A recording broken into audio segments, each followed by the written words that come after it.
Good morning students, once again welcome you all in this English class. Students, today we are going to start second chapter of your first flight book, that is Nelson Mandela Long Walk to Freedom.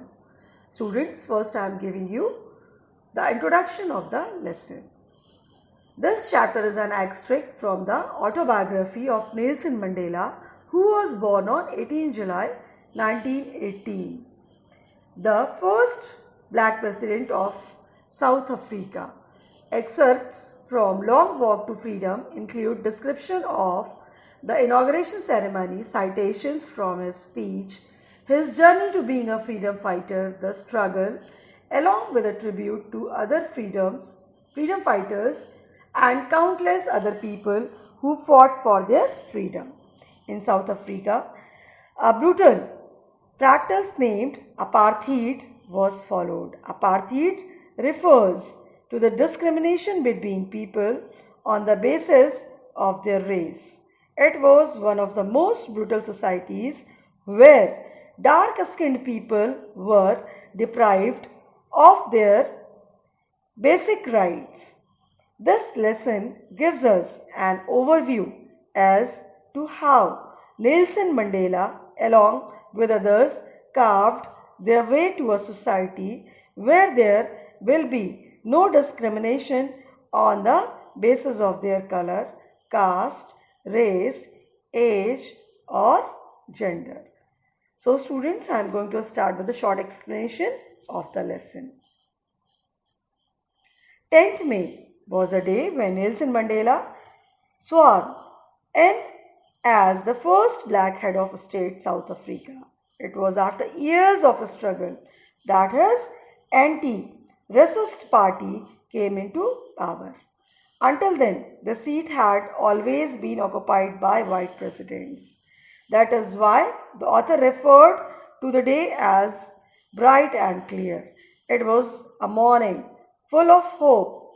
Days before this date, many notable personalities started congratulating him for his victory. For the first time in the country's history, so many international leaders came together for their inauguration ceremony. The ceremony took place in an open circular building made of sandstone consisting of union buildings in Pretoria city. The author was accompanied by his daughter Janine on his big day. First, the two vice presidents took an oath.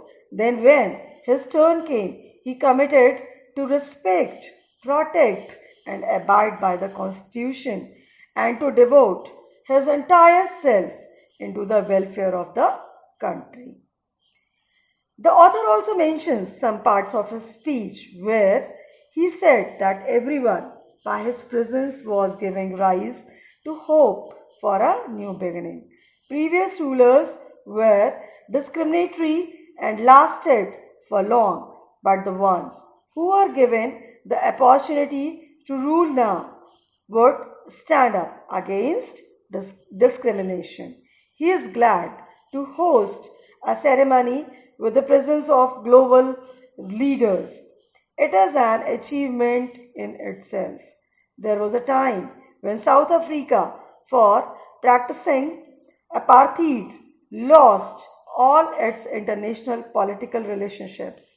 Now, when there is no segregation on the basis of race and gender, other nations are happy to have healthy democratic relationships. Finally, they have come to power and they pledge to make everyone proud. He thanked everyone, especially the international leaders, for joining them in celebrating their achievement, which is a step towards an equal society where every human will be treated fairly. He mentions that after great struggle, they have finally achieved political freedom. His government promised to free everyone of the still exciting poverty, hardship, and inequalities of all kind, along with assuring everyone of a country where no community will be considered inferior. He then exclaims that freedom should rule and may God shower his blessings on their land. Just after the newly elected president's address to the audience, an impressive arrangement of fighter jets, helicopters, and soldiers transporters raised everyone's heads up in the sky. It symbolized perfection as well as military's respect and obedience towards the free country. The high commanders who have won medals for their bravery also saluted and promised their loyalty. Mandela mentions that he was well aware that these commanders who were now saluting him would have arrested him under the previous rule as during the oppressive white supremacy. He was considered to be a criminal. The air show finally ended by making of the South African flag in the sky from a smoke beneath the jets. The author remembers the day as the playing of two national anthems of the country, one of the whites and the other that of the blacks. On that day, no one knew the wordings of the anthem of the blacks, but Mandela was confident that everyone would soon learn this anthem that they once hated. On the day of the inaugural ceremony, the author was remembering the days of the past when this whole system of apartheid emerged. It resulted in inequality and inferior treatment of dark-skinned people. They were deprived of their basic fundamental rights. As a result, one of the world's most brutal and inhumane society was born. This began even before he was born. The system created an atmosphere of extreme cruelty and injustice for a particular part of the community. Now, when he is in his eighth decade as a man, he, along with countless others, have changed this entire system that treats humans as humans, irrespective of their color, caste, gender, or age. This equal and free country was a result of sacrifices of countless and other men and women who have fought all their lives for this day. The author wishes, if he could, thank them all, but unfortunately, they did not live to see the result of their courage. Nelson Mandela gathered his courage and power from all these people and thus wishes to make them proud. The operation policy scared many people, and it will take a long time for them to move on. The author mentions that this hard time had its negative impact, but it also exposed a lot of strong and courageous men who stood up and raised their voice. Thus, it required that level of unjust treatment to produce such great heroes. South Africa, he says, is rich in minerals and gems, but its greatest strength lies in its people.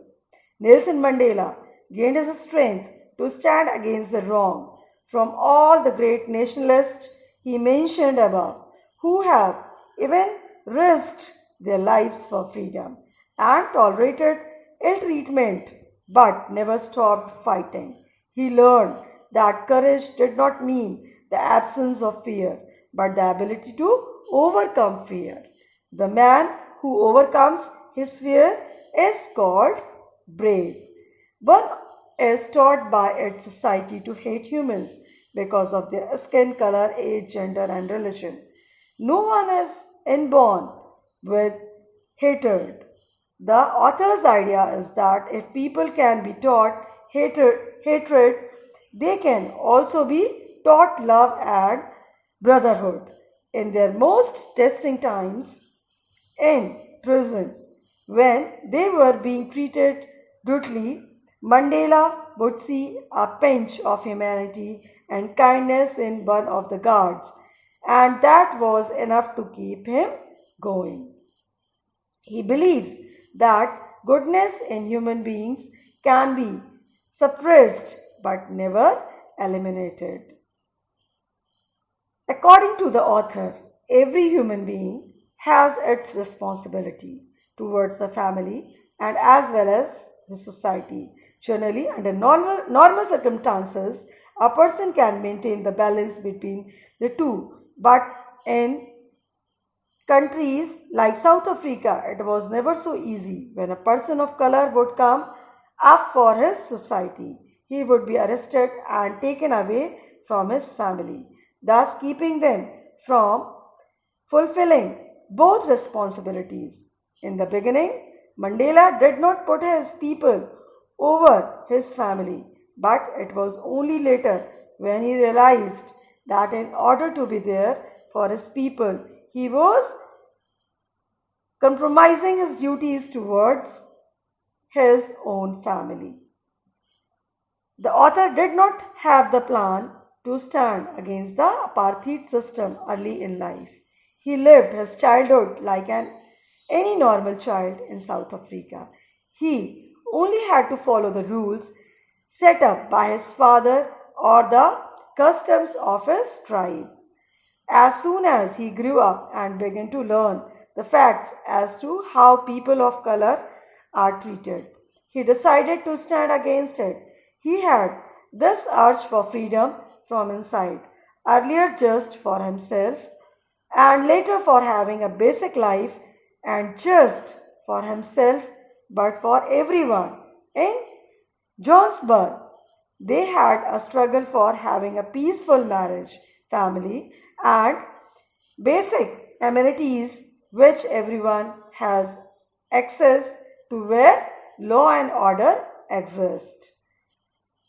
Nelson Mandela joined the African National Congress when he realized it is not only him whose basic rights were snatched away, but of all those who looked like him. He had this fire inside him to free his people from the injustice. It was this fire that changed the author completely as a man, from being scared to brave, a lawyer to the one breaking the law, a family man to a man without a home, and a lively man into being a monk. It was the knowledge that he and his people have restricted freedom that made him into a selfless man as opposed to before. According to him, freedom cannot be divided. Snatching it away from some was equivalent to taking it away from everyone, and that meant taking it away from the author. He mentions that the need of the free, the oppressor, is as high as that of the oppressed because the oppressor is bounded by the shackles of hatred. He has the weight of all the people who he has terminated, for he carries the curses of all of their families for taking away someone else's freedom and making them a prisoner. He became a prisoner of biasness. Thus, he is robbed of his humanity and need to be freed. So students, we have completed the explanation of this lesson. I will send the assignments, do that and send me back on email ID. Thank you. God bless you all.